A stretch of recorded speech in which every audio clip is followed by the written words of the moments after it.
Oke, jadi kali ini aku akan memberikan sebuah tutorial untuk menerapkan registrasi dan login yang berhubungan dengan file CSV. Jadi kalau misalkan kita punya data yang tersimpan di dalam file CSV, itu bisa kita gunakan untuk login. Sedangkan kalau misalkan kita belum punya datanya, kita bisa menambahkannya melalui register. Oke, jadi di sini aku bakalan bikin functionnya dulu.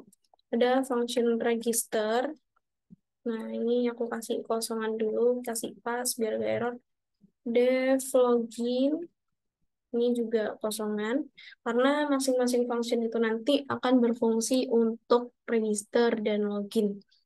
Sini aku bakal berikan sebuah inputan untuk user, dia mau milih login atau register. Nanti di codingan kalian masing-masing itu bisa disesuaikan. Di sini aku kasih contoh sederhananya, untuk selebihnya bisa kalian improve sendiri ya. Register, kalau misalkan dia pilih login harus ketik L, kalau misalkan dia pilih register itu bisa ketik R. Oke, kemudian jika pilihannya itu adalah R, maka dia akan menjalankan function register. Ini dan elif pilihan sama dengan login, maka dia akan menjalankan function login seperti ini. Kalau misalkan bukan L bukan R gimana Kak? Mungkin bisa ditambahin else di sini. Ini tidak sesuai gitu aja. Selebihnya bisa diimprove sendiri sih. Oke, sini aku bakal nerapin untuk yang ini dulu. Kalau misalkan si user milih register, maka kita akan memberikan sebuah pilihan. Yang pertama, dia harus inputin input ini. Masukkan username baru. Nah, dia bakalan masukin username yang baru. Input, masukkan password baru. Nah, kalau misalkan kita bikin konsepnya unik itu gimana? Bisa seperti ini. Jadi, kita ambil dulu semua file yang ada di file CSV. Uh, ini with open. Di sini aku pakai CSV namanya data akun.csv. Untuk memanggil data akun.csv bisa pakai string seperti itu. Kemudian di sininya R karena fungsinya untuk melihat atau mengambil. Read dulu as file. Ini aku simpan ke dalam variabel namanya file. Kemudian aku bikin CSV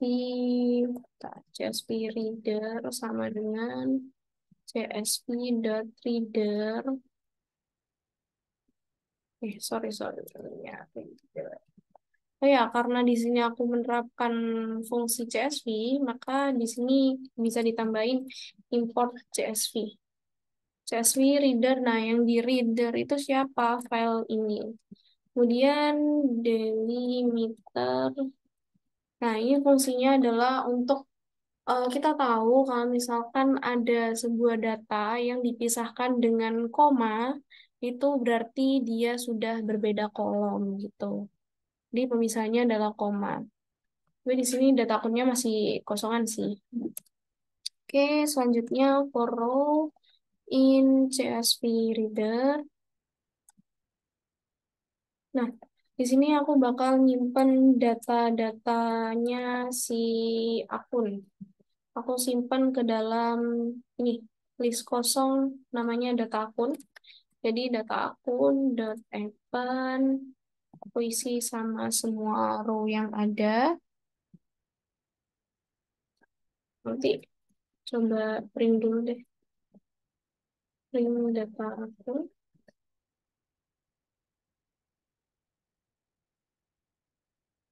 Ini kalau misalkan Sela. Nah, ini data akunnya masih kosongan karena di sini emang belum ada apa-apa. Tuh. Terus, oke, di sini udah dapet data akun, dot append, row, aku bikin kayak gini aja deh. Jadi kalau misalkan kita mengambil data-data yang ada, itu isi ini, row, password, row, satu. Gini. Jadi kita menambahkan setiap data yang ada di file CSV itu disimpan dalam sebuah dictionary. Untuk kolom yang pertama itu sebagai username dan kolom yang kedua atau di indeks ke satu itu sebagai passwordnya. Nah, kayak gini. Kalau kayak gini berarti kita bisa mencocokkan dulu for i in atau for row aja deh. Atau for akun. For akun in data akun. Sini jika username itu udah ada di username yang terdaftar, maka sini akan muncul peringatan username sudah ada, ganti yang lain. Nah, kayak gini. Jadi, terus kalau misalkan ininya juga passwordnya itu minimal 8, harus bervariasi angka sama huruf, dan lain sebagainya, itu bisa divariasi kayak gini juga, pakai if else.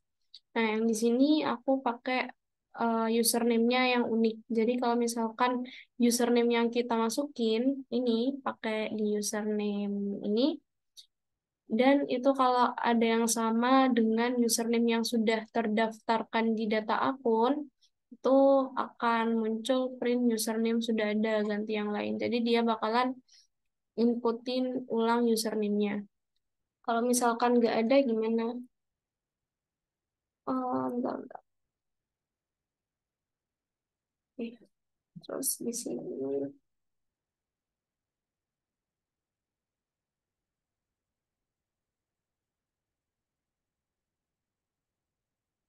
kalau misalkan dia nggak ada, berarti kita tambahin kayak peringatan dulu dari sini. Data tersedia atau username tersedia.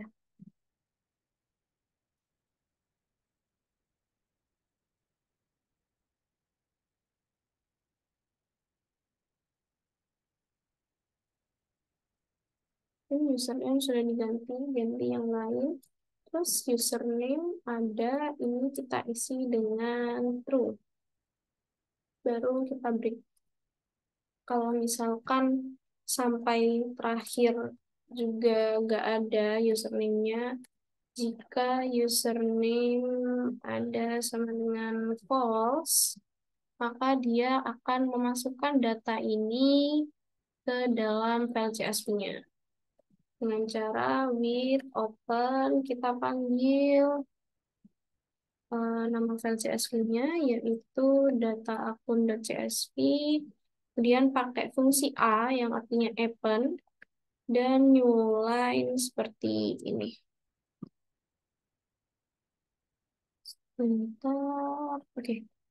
New line seperti ini, kita pakai ketik satu aja biar seragam. As file, nah terus writer dengan csv.writer.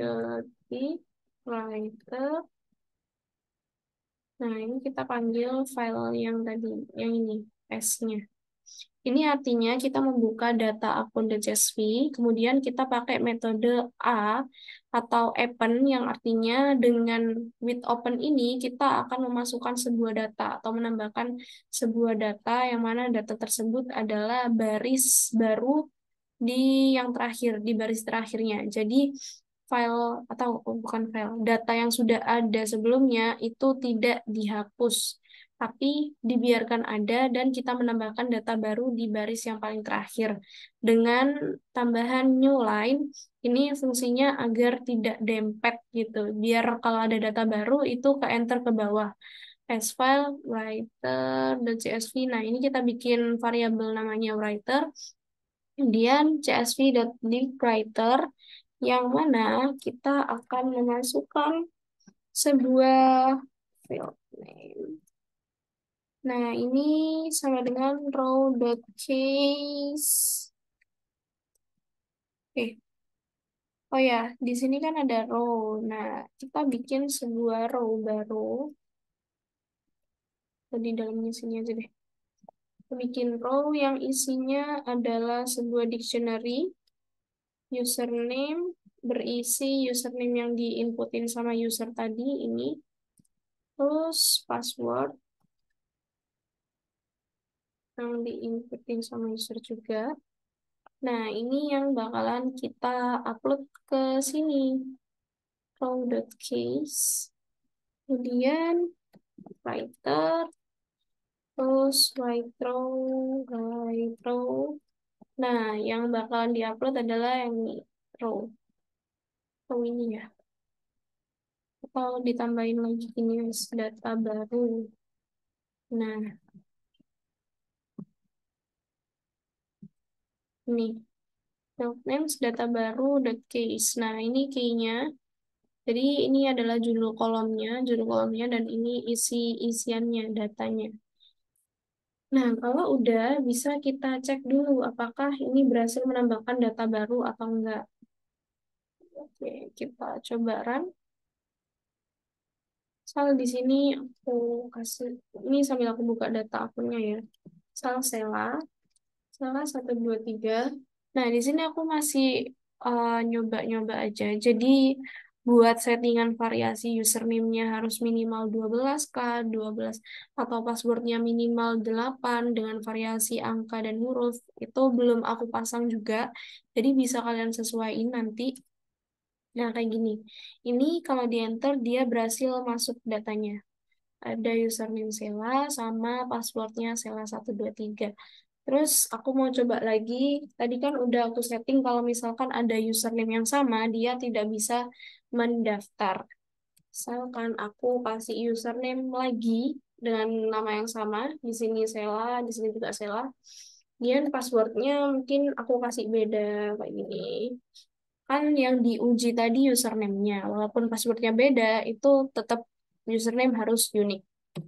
Nah, di sini ada keterangan username sudah ada, ganti yang lain.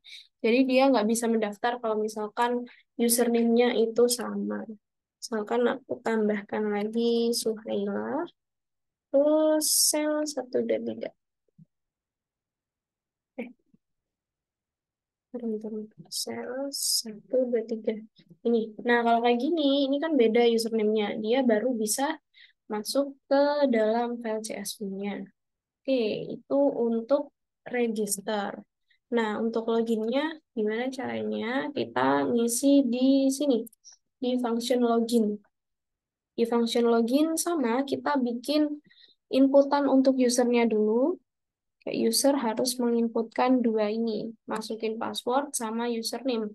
Tapi kalau di sini mungkin bisa kita ubah kayak gini. Kita kan ini login ya, bukan mendaftar. Jadi username sama password.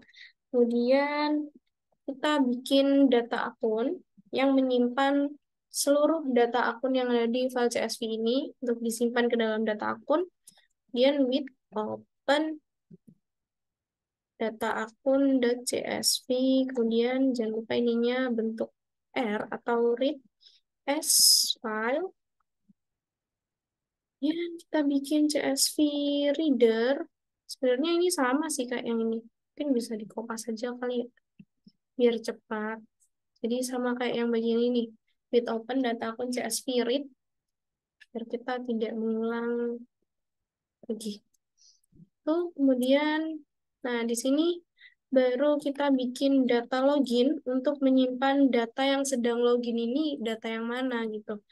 For in data akun, kalau data akun kan menyimpan semua data yang ada di sini. Nah, kalau data login itu nanti menyimpan satu data yang digunakan user untuk login. Itu ya. If username yang dibuat login tadi sama dengan I-nya dengan ini. Oke, username dan password itu juga sama dengan passwordnya yang ada di file CSV-nya. Jadi kalau misalkan login itu kan antara username dan password harus match gitu ya. Jadi kita pakai fungsi N karena harus memenuhi dua kondisi ini.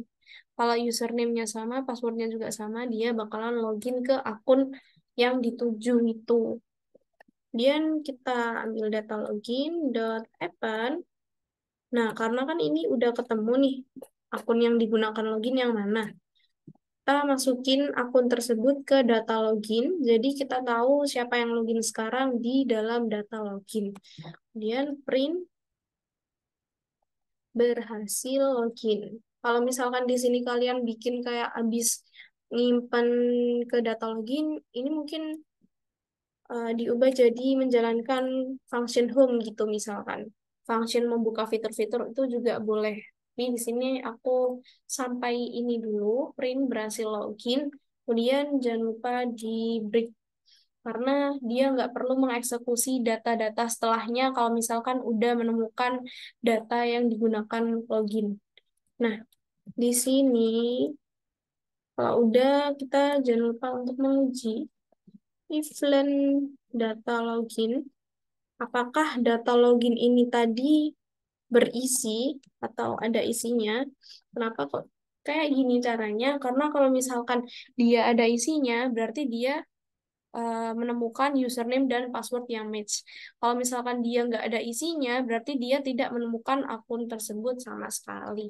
Jadi kita bisa pakai print akun tidak ditemukan. Gitu. Terus kita coba di sini. Nah, kita pakai login, aku bakalan nyoba bukan kedua data ini. Jadi kita ngarang, misalnya ngarang satu dan tiga. Nah, di sini tertera akun tidak ditemukan. Kalau misalkan kita login dengan akun yang ini, Suhaila, dan passwordnya lsel123. Nah, kayak gini baru dia berhasil login. Mungkin itu aja sih buat penjelasan mengenai penggunaan register dan login pakai CSV.